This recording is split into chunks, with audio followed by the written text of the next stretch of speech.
et bienvenue. Nous retournons ce soir à l'île Maurice, à Port-Louis, capitale meurtrie, après des inondations que rien ni personne n'a pu empêcher. Samedi 30 mars, l'eau a déferlé sur la Ring Road, cette autoroute qui mène à la capitale. L'eau a tout emporté sur son passage et on parle d'une catastrophe sans précédent. 11 morts, 3 disparus et des centaines de sinistrés. Les Mauriciens sont en colère, abasourdis et choqués. Comment est-ce que cela a pu arriver? Est-ce qu'il y a eu défaillance des systèmes météo? Est-ce qu'il y a eu négligence des autorités locales? Reportage, analyse et réponse de l'État mauricien. Voici le sommaire de cette émission. 11 morts, 3 disparus, 400 familles sinistrées. Retour sur les images fortes des pluies torrentielles qui ont frappé l'île Maurice il y a une semaine. Émotion, entraide, élan de solidarité sans précédent dès le lendemain de la catastrophe, mobilisation après le deuil national. Qui est responsable? Le directeur de la météo mauricienne est parti à la retraite anticipée. Les Mauriciens veulent des réponses. Rencontre avec des Mauriciens qui ont tout perdu, être cher et bien matériel. Comment s'en sortent-ils? Quelle perspective demain, après le début? Si vous êtes déjà venu à Port-Louis, vous reconnaîtrez ses commerces, son front de mer, son brouhaha. Ici, la vie reprend tout doucement, mais des images sont à jamais gravées. Celles d'automobilistes coincés dans leur voiture par les inondations, celles de gardes-côtes venant les secourir, mais surtout les images de ce passage piéton souterrain, rebaptisé le tunnel de la mort. Samedi 30 mars, une vague s'y est engouffrée, noyant toutes les personnes qui s'y trouvaient. Un mémorium a été installé juste devant. Les Mauriciens viennent s'y recueillir tous les jours. Ici, il est encore beaucoup trop tôt pour oublier. Les rues de Port-Louis transformées en torrent, l'eau emporte tout sur son passage. Nous sommes le 30 mars, il est 11h du matin. Des pluies diluviennes s'abattent sur la capitale mauricienne. En quelques minutes, ce week-end de Pâques tourne au cauchemar. Des piétons sont emportés. La vitesse de la montée des eaux surprend tout le monde. Dans ce tunnel commerçant du front de mer, l'eau a tout envahi en quelques minutes. Prisonniers à l'intérieur, 6 personnes perdent la vie. Et dans ce parking totalement submergé au plus fort des intempéries, les inondations font également 2 victimes. D'heure en heure, le bilan s'alourdit.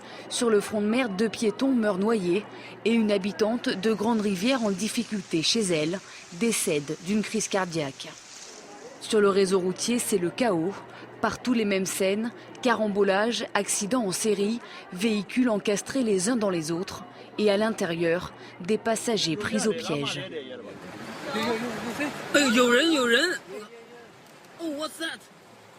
En 2 heures, 152 mm d'eau se sont abattus sur Port-Louis. Les dommages matériels sont considérables. Dès le lendemain, les travaux de déblayage commencent. Les Mauriciens découvrent l'ampleur des dégâts. Un drame, un pays tout entier sous le choc et de nombreuses questions. Comment cela a-t-il pu arriver? Pourquoi les services de prévision météo n'ont pas anticipé la catastrophe? Imperméabilité des sols, système de drainage des eaux pluviales inexistants ou bouchés, les défaillances sont nombreuses et les autorités mauriciennes pointées du doigt pour leur manque de réactivité. Le lundi 1er avril est décrété journée de deuil national. Un peu partout, des gerbes de fleurs sont déposées en mémoire des disparus. Ce samedi noir restera gravé longtemps dans les mémoires. Une semaine après le drame, rassemblés sur l'esplanade du front de mer de Port-Louis, familles et anonymes viennent rendre un dernier hommage émouvant aux victimes.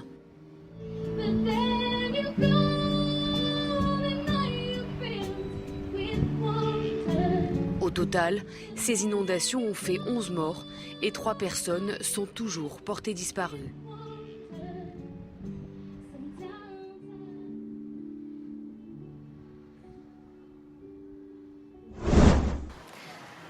Moralement, la semaine dernière a été très difficile. 400 familles ont tout perdu, mais surtout, la peur s'est installée, la crainte de nouvelles inondations, car ce samedi-là, l'eau est montée jusqu'au plafond de certaines maisons.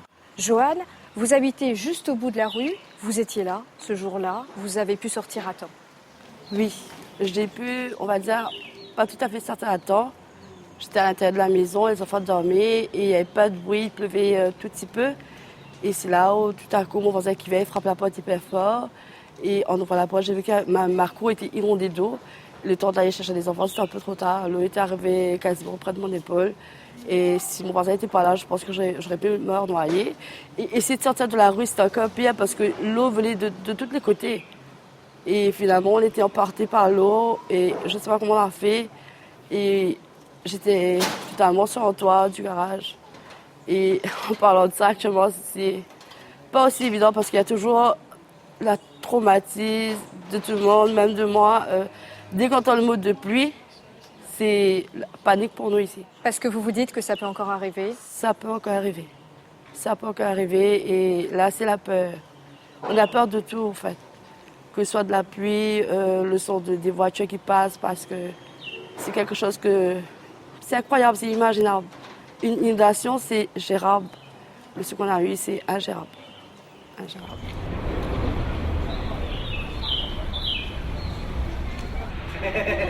Au total, 6 localités de Port-Louis sont touchées. Les familles y sont démunies, meurtries. L'une d'elles, notamment, porte le deuil d'une femme de 65 ans. Elle est décédée d'une crise cardiaque face à la brusque montée des eaux. Reportage ici à Canal-d'Aillot de Julie Le Bihan. Les cendres de Christabel sont toujours disposées dans le salon. La Gramoune est partie brusquement samedi dernier. Son cœur n'a pas résisté lorsqu'elle a vu l'eau envahir sa maison. C'est là, ma soeur a cassé, elle a fait des trous là au bas pour laisser passer l'eau qui est évacuée comme une rivière. Hein. Christabel a la phobie de l'eau. Paniquée, elle ne parvient plus à respirer. Ses 2 filles ont tenté de la sauver en vain. On l'a mis là et on a essayé de la ranimer, de lui donner un peu d'air avec le ventilateur et tout, mais elle n'a pas repris. Christabel laisse derrière elle 3 filles, un garçon et 2 petits-enfants. Et maintenant, c'est un grand vide. Même quand je vais rentrer du travail maintenant, l'habitude s'asseoir au salon, ils m'attendent d'arriver vers les 18h. Mais là, ça va être très dur. Ici, l'eau a envahi la cuisine, mais à quelques pas de là, chez la famille Lacmal, l'eau a tout dévasté. Pascaline, 26 ans, a tout perdu lorsqu'une vague d'eau et de boue est entrée par les portes et les fenêtres. Et quand on arrive dans la chambre, on dit qui m'a attrapé pour me sauver. Mais là, la porte devant, il est éclatée. Qui une vague qui vient, même une vague qui vient, c'est good. Il pousse moi avec la main qui l'a renversé. Le lit, il pousse moi tout. L'eau atteint le plafond en quelques secondes.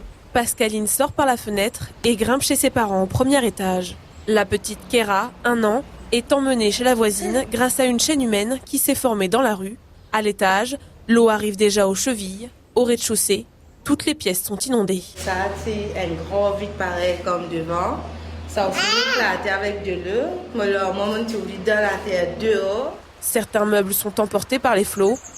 Olivier, le mari de Pascaline, a même perdu son outil de travail. Ampli, table de mixage, ordinateur. Tout le matériel du DJ est hors d'usage. Je me retrouve à 0. Normalement, je peux faire 2 à 3 sonneux dans une soirée, mais maintenant, là, je ne sais pas comment faire. Ça coûte beaucoup d'argent. C'est combien ?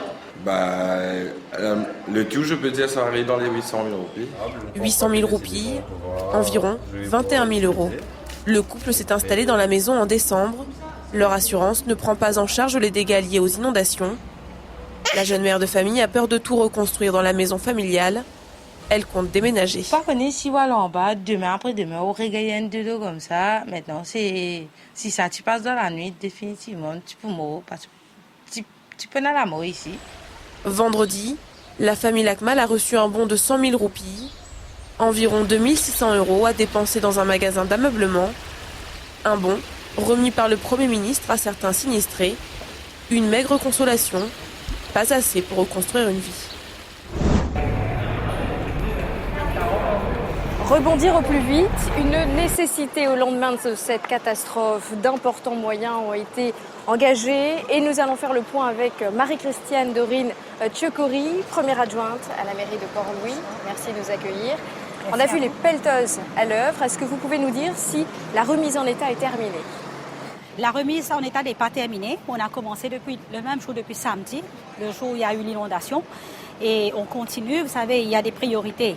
À court terme, c'était d'aider les victimes, d'aider les sinistrés. On a aussi sauvé des vies et surtout venir au secours des personnes. Maintenant, moyen terme, on doit nettoyer les canalisations parce que, vous savez, Port-Louis est entouré par les montagnes. Il y a eu des éboulements. Tous nos systèmes de canalisation sont affectés. Maintenant, là, c'est le grand nettoyage des canals. Et à long terme, définitivement, on va devoir construire vraiment des drains, regarder à ce que les constructions immobilières qui se fassent dans la cité de Port-Louis, qu'il y ait un suivi, qu'ils s'adaptent aux normes surtout. Le problème, c'est pas seulement de faire des rues, mais des drains appropriés. Il y a des drains et est-ce qu'il y a aussi des constructions justement dans les régions les plus touchées? Est-ce que toutes ces constructions avaient des permis? Est-ce qu'il n'y a pas eu un peu Non, toutes les constructions doivent avoir des permis, c'est normal, c'est la norme. Mais seulement, par exemple, si on regarde le ruisseau du Pouce, le ruisseau du Pouce a été couvert. Et en partie, on peut dire que c'est une des causes de l'inondation. Une des causes, comme je vous dis. L'embouchure du ruisseau du Pouce aussi a été obstruée par la 3e voie sur l'autoroute. Ça aussi, ça a contribué. Mais là, on doit être un petit peu plus sévère. Mais je dois préciser que toutes ces obstructions-là étaient faites par la RDA, le Road Development Authority. Quand vous dites plus sévère, ça veut dire quoi? Ben moi, je pense qu'on doit apprendre à travers ces erreurs, le gouvernement, toutes les autorités concernées. Après 2 inondations, je pense qu'on ne peut pas laisser une 3e venir comme ça pour nous attaquer, vous voyez. Tout le monde doit se poser des questions et voir qu'est-ce qui n'a pas marché, qu'est-ce qui a cloché. Parce qu'il y avait déjà eu des inondations à Port-Louis le 13 février. Le 13 février, il y a eu notre première inondation. Non, c'était pas aussi catastrophique que... Et vous n'aviez pas tiré déjà des enseignements de cet épisode? Nous avons tiré, mais pas toutes les autorités. À la mairie, nous avons tiré des leçons de la première inondation. C'est-à-dire, qu'est-ce que vous avez fait? Tout de suite, le premier jour même, le 13, même le même jour, on a commencé à nettoyer tous les canalisations. Jusqu'à la veille, on continuait avec le nettoyage. Mais c'est dans la pratique de la municipalité de nettoyer les canaux. Ça se faisait. Mais ça a été un petit peu accéléré avec l'inondation du 13 février. Mais moi, je dis comme ça qu'il y a d'autres autorités aussi qui doivent tirer des leçons de ce qui s'est passé. Vous parlez du gouvernement? Du gouvernement, définitivement. Je parle du gouvernement. Peut-être juste une dernière question sur les secteurs les plus touchés, le côté très, très humain. Un soutien psychologique a été apporté aux populations, c'est ça? C'est vrai le gouvernement a mis sur place le système de psychologie pour aider surtout les familles qui ont tout perdu, les sinistrés, et aussi les familles des victimes, parce que c'est vraiment une expérience traumatisante pour tout le monde. Et moi, je suis aussi rectrice en collège à Port-Louis et de mon côté, nous avons aussi une unité de conseil et moi aussi, j'ai déjà mis sur pied parce que j'ai des élèves qui viennent de Canal d'Ayou. De mon côté, moi aussi, je vais regarder à ce que ces enfants-là ont tous les soins psychologiques qu'ils ont besoin. Tous les conseils aussi. Ouais. Merci Madame Tchekova. Merci à vous.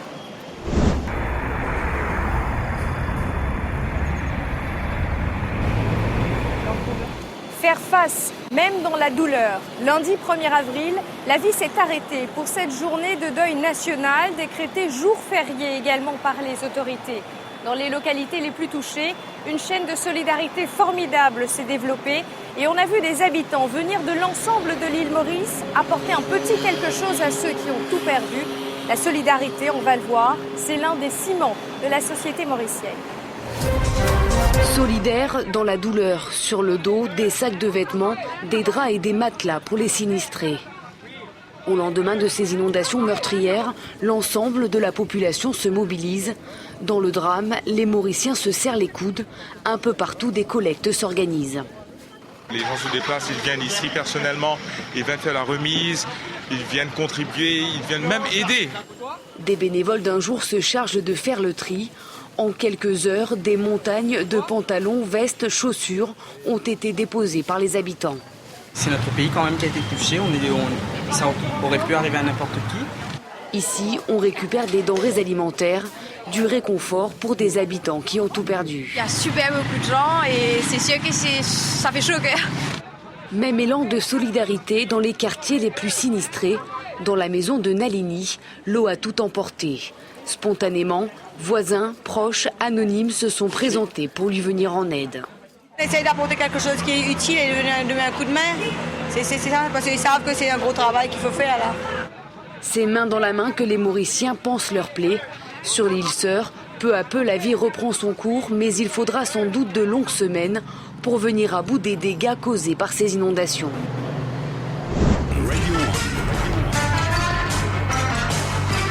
Enquête en direct de 9h à 11h avec Finlay Salès. Sur Radio One.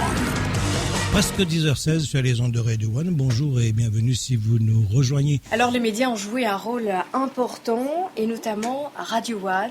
Jean-Luc Émile, vous êtes le rédacteur en chef de cette radio. Un élan de solidarité comme celui-là, ça n'arrive pas tous les jours.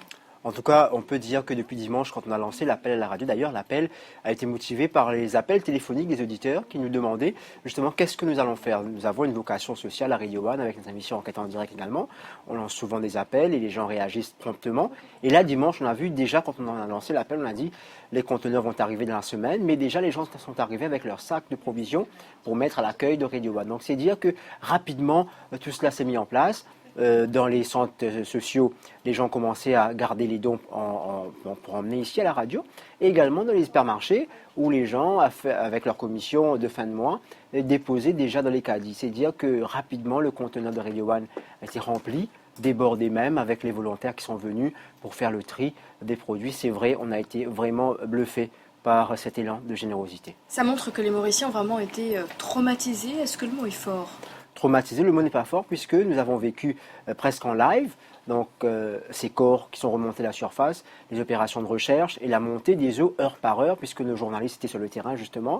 Et puis les images ont défilé sur les réseaux sociaux, peut-être pour la première fois l'utilisation massive de Facebook et des autres réseaux sociaux ont permis de voir en temps réel ce qui se passait dans le pays avant même que la télévision nationale montrait les premières images. Donc, et puis le choc aussi a été le nombre de morts. Donc jamais une catastrophe n'a fait autant de victimes chez nous, même pas les cyclones.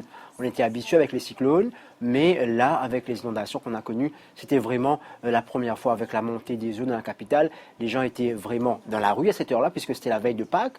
Les gens faisaient leur shopping et étaient carrément pris de court, prisonniers même de leur voiture. Certains ont dû laisser leur grosse berline, donc dans la rue, dans l'eau, pour sauver leur vie, et je pense que c'est un peu ça qui a choqué. Et l'autre truc qui a choqué aussi, c'est que on retrouvait parmi ceux qui avaient laissé leur voiture des Mauriciens lambda, comme aussi des politiciens, les avocats, qui ont dû laisser leur voiture. Et je pense que là, on a vu que le drame peut frapper n'importe qui. Il y a polémique encore aujourd'hui sur la distribution de ces chèques. Ça continue, c'est compliqué. C'est très compliqué dans le sens où 88 familles ont été identifiées par les autorités. Et depuis ce matin, on accueille au téléphone, même à la réception de Radio One, des gens qui viennent dire que nous ne sommes pas sur cette liste de personnes qui ont reçu les chèques vendredi. On se pose encore des questions, comment cela a été fait. On espère avoir rapidement les explications, les critères utilisés surtout pour accorder cette aide vraiment importante pour ces familles, puisque certains ont perdu tout. Il ne reste plus rien de leur maison, et les 100 000 roupies forcément pour celui qui a perdu réfrigérateur, téléviseur, etc. Donc ce sera quand même une grande aide. Oui, ça fait juste. Merci Jean-Luc Émile. Il n'y a pas de quoi.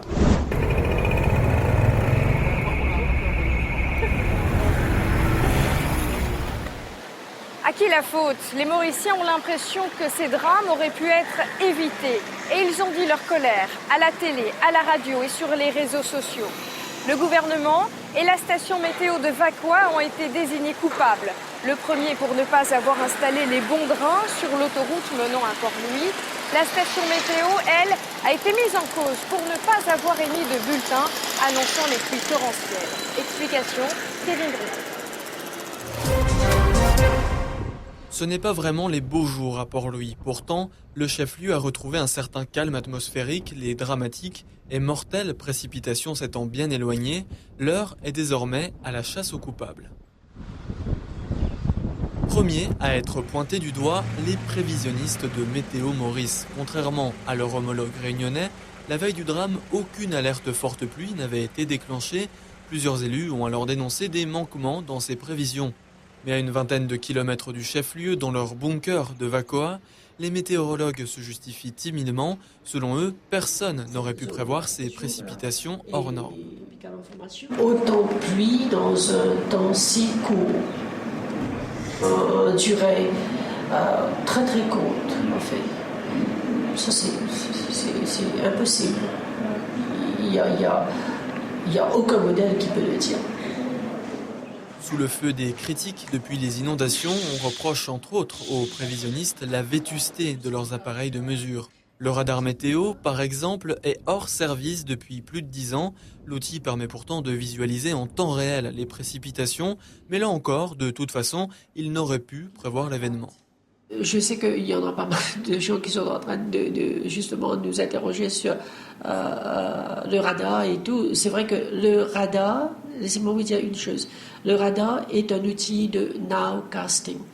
C'est comme l'imagerie satellitaire. Il nous donne des informations sur ce qui se passe à présent. Voilà. En fin de semaine, après avoir reconnu des erreurs d'estimation, le directeur de Météo Maurice a quitté son poste pour partir en pré-retraite. Une alerte ou un appel à la vigilance n'aurait sans doute rien changé, car il y a pire. Géographiquement, Port-Louis est construite dans une sorte de gigantesque cuvette naturelle. En cas de pluie, les eaux s'écoulent alors naturellement vers le centre-ville à travers un dense réseau de caniveaux et de drains. Mais face au déluge du 30 mars, ce réseau a montré ses faiblesses. Le plus souvent à l'air libre, les canalisations sont rapidement obstruées, voire complètement bouchées.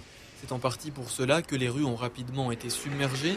Le jour du drame, au Codan, le ruisseau du Pouce était rempli de gravats et de terre. Là encore, les ouvriers du chantier voisin se sont empressés de faire place nette. Devant cette prise de conscience générale, toutes les canalisations de la ville sont enfin nettoyées.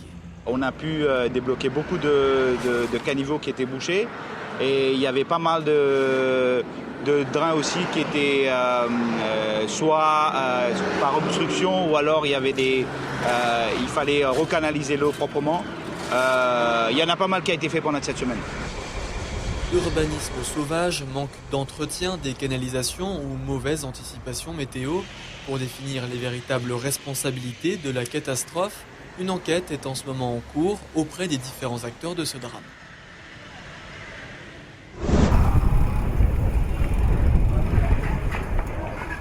Alors les drains sont-ils en cause? Réponse aujourd'hui de monsieur Urideo Bola, directeur technique à la National Department Unit. Monsieur Bola, bonjour. Qu'est-ce qui n'a pas fonctionné sur ces drains?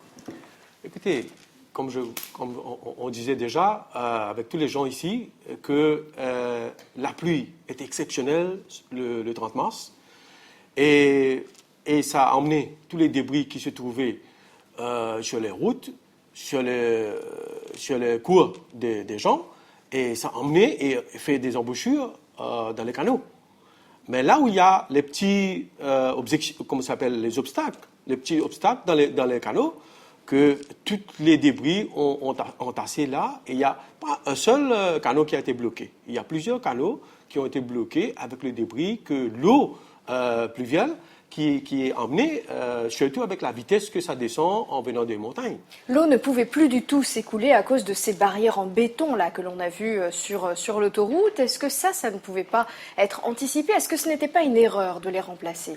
Bon, écoutez, le motorway, comme on se dit là, le parapet en béton, normalement, c'est sous un norme international. Mais le problème, c'est que les pluies venant des montagnes n'ont pas été canalisées comme ça devait être. Peut-être il y a des manques de drains qu'on devait considérer. Manque de drains ou l'entretien n'a pas été fait correctement? Non, c'est deux choses. Il y a des drains qui existent, près de la Marie-Reine de la Paix, comme vous connaissez. Là, les drains ont été bouchés complètement un peu de temps. Alors, ça n'a pas été nettoyé, naturellement. C'est ce qu'on appelle un cut-off drain. Un cut-off drain, ça prend la pluie descendante de la montagne et ça canalise vers les drains qui jettent vers la mer. Alors, ça n'a pas été maintenu, ça c'est une chose. Autre part, là, il y a des places qui manquent carrément. Il n'y a pas de drain, cut-off drain, comme on appelle. Mais le système de drain, normalement, dans les rues de Port-Louis, ça, il y en a, mais peut-être que c'était bouché, ou bien c'était bouché avec les débris que l'eau a emmené avec la vitesse, et la vitesse exceptionnelle quand la pluie a tombé. Alors justement, vu qu'un rapport avait aussi alerté de ces soucis, est-ce qu'il n'y a pas eu négligence des autorités sur ce point, sur ces drains? Ben, écoutez, je ne peux pas dire négligence. Peut-être qu'on n'a pas eu le temps de réagir en temps voulu. Et là, concrètement, aujourd'hui? Ben, il y a beaucoup de travaux qui ont déjà été commencés. Il y a des travaux de cleaning, qu'on appelle les nettoyages, ont déjà été complétés à 90%. Il y a d'autres, les consultants travaillent là-dessus pour commencer à agrandir les drains et là, faire les drains où il n'y en a pas. Et est-ce que vous savez quand tout ça sera opérationnel? Ben, les drains qui existent déjà ont déjà été nettoyés, c'est opérationnel déjà. Mais là, il y en manque. D'ici 4 ou 5 mois, on serait en position de vous donner des drains additionnels. Est-ce que le gouvernement se dit que plus jamais il faudra que ça arrive? Ben, moi-même, je représente le gouvernement. Je ne veux pas que ça arrive encore, à n'importe qui.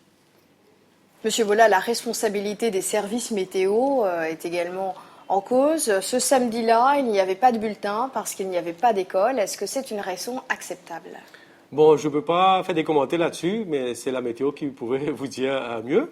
Mais en ce qui concerne les experts, il y a des experts singapouriens qui sont descendus à la requête du Premier ministre. Ils sont là, on va mettre la tête ensemble pour trouver les solutions à tous les problèmes. Mais est-ce que c'est tout le système d'alerte, de vigilance qui va être remis en cause? Peut-être on va revoir tous les systèmes de vigilance. Je crois que j'apprécie que l'île de la Réunion a déjà des systèmes de vigilance qui étaient avancés. Peut-être on va apprendre avec nos amis de la Réunion. Merci, Monsieur Bola.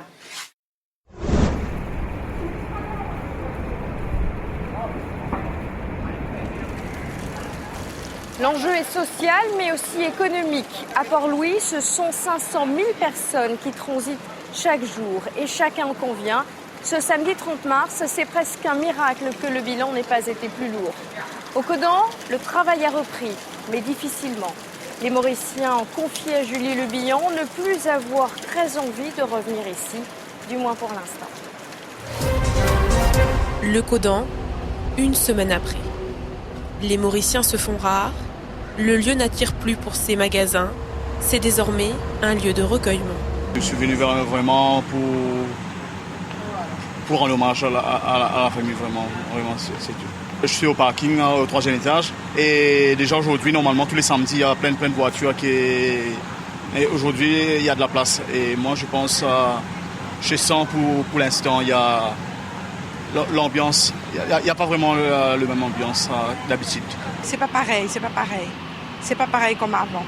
Je sais pas, peut-être le soir, ça va changer un petit peu. Mais pour l'instant, là, non, c'est pas pareil. Les gens perdent. Il y a un frayeur pour ça. Ils ne viennent pas. Dans la famille, il m'a dit non, il ne faut pas passer dans le tunnel parce que peut-être ça va venir encore. La peur, la crainte de nouvelles inondations a un impact direct sur les commerçants. 180 boutiques sur le front de mer de Port-Louis. Et le même constat partout. L'ambiance a changé. Les Mauriciens n'ont plus envie de faire du shopping, de faire des achats. Le travail est complètement tombé. Franchement, vous dire, on est en train le matin, 9h, on sort 5h, 5h30. Pas même un client qui s'est entré dans le magasin. C'est triste, c'est moche. D'autant que dans ce magasin, les traces de l'inondation sont toujours présentes. C'est peut-être avec la boue, vous voyez, ça n'ouvre pas très vitessement. Vous voyez, ça on dirait ça serre. Vous voyez, ça n'ouvre pas comme il faut. C'est pas facile parce que c'est de la boue. Ça s'est collé, ça c'est sec, c'est pas facile. On doit avoir de la peine pour nettoyer. Même après 1-2 fois lavage, c'est pas passé. On doit laver 2-3 fois, après ça y est. Après la peur des inondations, c'est la crainte de perdre son travail qui hante désormais la jeune vendeuse. À quelques mètres de là, Rajesh, agent de voyage, tente de retrouver ses habitudes. Il y a beaucoup de désordre, vous voyez. Il y a des choses qu'il faut mettre à jour. Et c'est pas pareil comme travailler auparavant, vous voyez. Là, ça va prendre du temps quand même. Encore 1 semaine, 2 semaines, quelque chose pour établir les choses à la normale. 600 000 roupies de pertes, environ 16 000 euros. Parquet, meubles, ordinateurs, tout doit être racheté. Cela fait plus de 10 ans que Rajesh travaille au Codan. Pour lui, c'est sûr, le front de mer de Port-Louis n'attire plus. Définitivement, ça a changé parce que cette heure-là, il y a beaucoup de gens qui se promènent dans le Codan. Avec leur famille qui vient et des gens qui passent. Mais il y a beaucoup de moins de personnes qui viennent au Codan. Ils ont vraiment, je ne sais pas, ils ont peur ou quoi. L'émotion, toujours très présente au Codan. Hier, le tunnel où 6 personnes sont décédées a rouvert, mais pour certains, il faudra plusieurs mois avant que le front de mer de Port-Louis ne retrouve sa bonne humeur et son ambiance de shopping.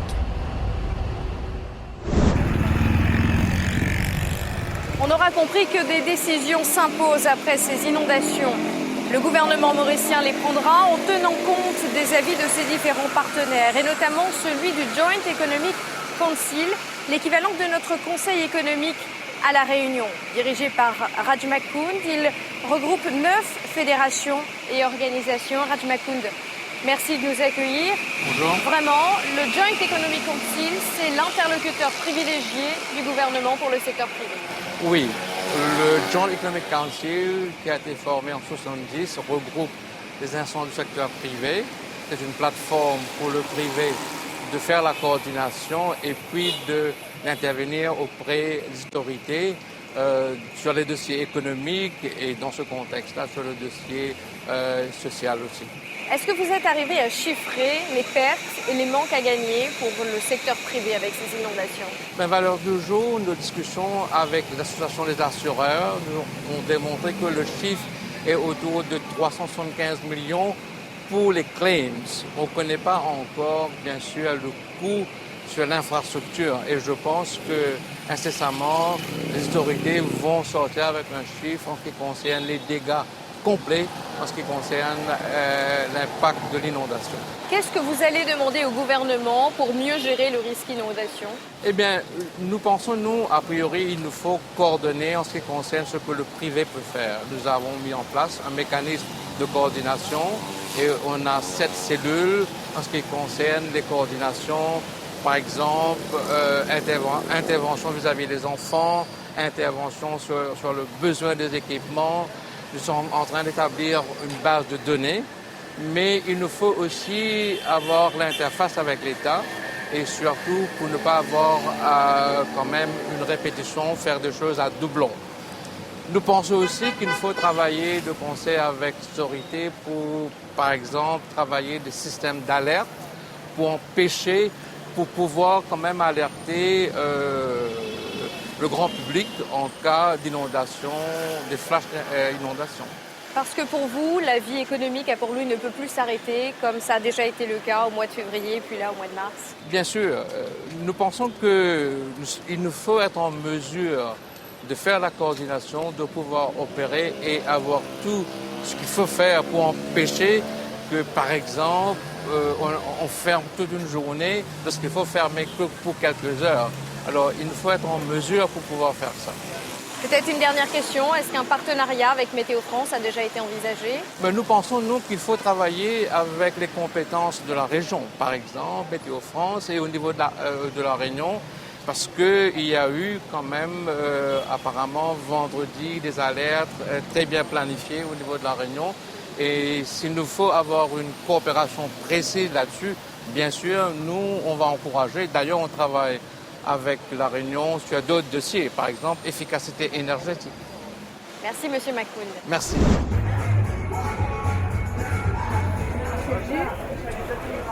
Le marché de Port-Louis a retrouvé ses couleurs, ses odeurs et sa bonne humeur. Ce n'était pas le cas au lendemain des inondations. Dans la semaine qui a suivi, les touristes se sont fait moins nombreux, y compris sur le front de mer, surnommé ici les Champs-Élysées de Port-Louis. Il a fallu tout nettoyer, y compris au Muséum d'histoire naturelle, où certaines espèces ont définitivement disparu. Les cétacés sont encore dans la boue au musée d'histoire naturelle. Il y a 10 jours, près de 40 cm d'eau submergeait les 4 salles d'exposition. Si les précieux squelettes de dodo, stars de la visite, ont survécu, ce n'est pas le cas de toutes les pièces. Exposées directement sur le sol, une partie des collections a disparu. Tout le mobilier est endommagé et le musée fermera ses portes 2 semaines au public. Dans Port-Louis, au-delà des musées, plusieurs restaurants et infrastructures touristiques ont été touchés par les eaux, à l'image de cette brasserie du front de mer. Tout a été nettoyé en seulement 2 jours, mais depuis, les touristes ne reviennent pas. D'habitude, à l'heure du déjeuner, le restaurant doit refuser des clients. Aujourd'hui, seules quelques tables sont prises en terrasse. La dizaine d'employés tourne un peu en rond. Je crois pas que ça va être rempli aujourd'hui. Ça remonter après, peut-être dans un mois. Là, les gens, ils sont touchés, ils ne veulent même pas venir là. Mais après, ce sera normal. Et le retour à la normale commence tout doucement. Après 10 jours de nettoyage et de remise en état du quartier, les touristes reviennent au compte-gouttes. Avant de débarquer sur l'île, tous ont vu les images de la catastrophe. D'abord inquiets, certains ont décidé de venir malgré tout. On avait situé les inondations sur le quartier du Codan, justement. Et en regardant bien un petit peu ce qui se disait sur Internet, il ne parlait pas d'inondation ailleurs. Donc, C'est quand même un beau voyage à faire, une belle île et de gros moyens financiers engagés. Donc finalement, on s'est dit qu'on allait venir quand même. On est surpris de voir que tout est nettoyé, bien propre, parce que quand c'est chez nous, c'est pas comme ça. Avec ses 60 000 visiteurs annuels, le Blue Penny Museum est situé en plein cœur du Codan. Si cette semaine de reprise est difficile pour lui aussi, le directeur n'a pas de crainte pour les prochains mois, tout simplement parce qu'il a connu bien pire. Le chikungunya, c'était beaucoup plus important par rapport à l'impact que ça pouvait avoir sur les touristes. Tandis que là, c'est vraiment à un moment donné, dans des circonstances précises, un événement va écraser l'autre, donc c'est un peu triste à dire, mais d'après moi, non. Je ne pense pas qu'il y ait d'impact au niveau touristique. Et pour éviter tout impact, le ministère du Tourisme a pris les devants pour balayer toute inquiétude de ses partenaires. Depuis le chikungunya en 2005, une cellule de crise est prête à être déclenchée pour redorer l'image de l'île en 4e vitesse. Tout de suite, on a fait retirer un communiqué pour assurer à nos représentants à l'extérieur et les tours opérateurs que tout est resté plus ou moins normal. Il n'y avait pas d'impact négatif sur les activités touristiques. Et depuis une semaine, toutes les équipes des ministères ont donné un coup de main pour nettoyer Port-Louis. Et d'ailleurs, si vous passez dans les rues de Port-Louis, vous allez remarquer que Port-Louis est redevenu normal. Les inondations n'effraient donc pas les professionnels du tourisme. Les objectifs de fréquentation n'ont pas été revus à la baisse. 1 million de visiteurs pour l'année 2013.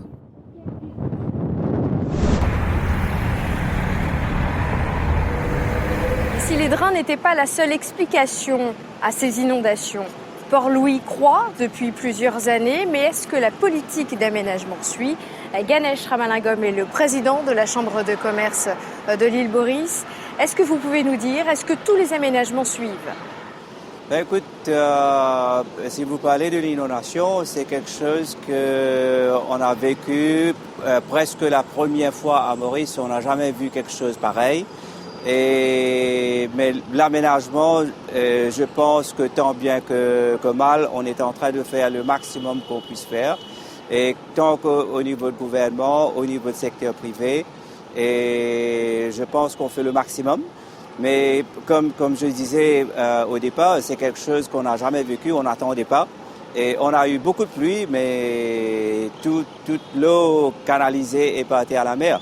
Mais aujourd'hui, on s'est vu dans une situation qui est complètement différente. Tout ça évolue, peut-être climatique, on ne sait pas. Peut-être le développement, peut-être qu'il y a quelque chose qui manque au niveau du développement. C'est quelque chose qu'on était en train de regarder, on fait le constat maintenant. Et l'avenir nous dira si on a bien fait ou s'il y a quelque chose à refaire. Et le gouvernement et le secteur privé est partie prenante pour rebâtir ce qu'on a perdu.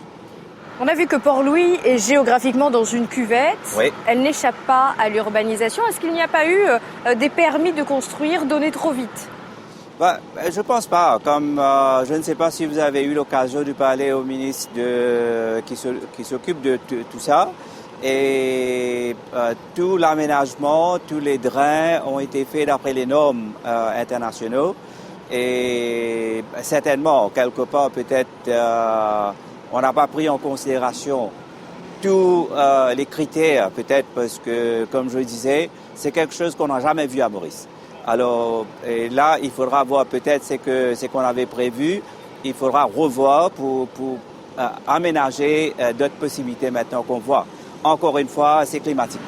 Vous, en tant que président de la Chambre de commerce, est-ce que vous avez pris des dispositions pour éviter que cela n'arrive ou pour être prêt la prochaine fois que ça arrivera ? Alors, la Chambre travaille beaucoup avec le gouvernement au niveau de facilitation, au niveau de négociation.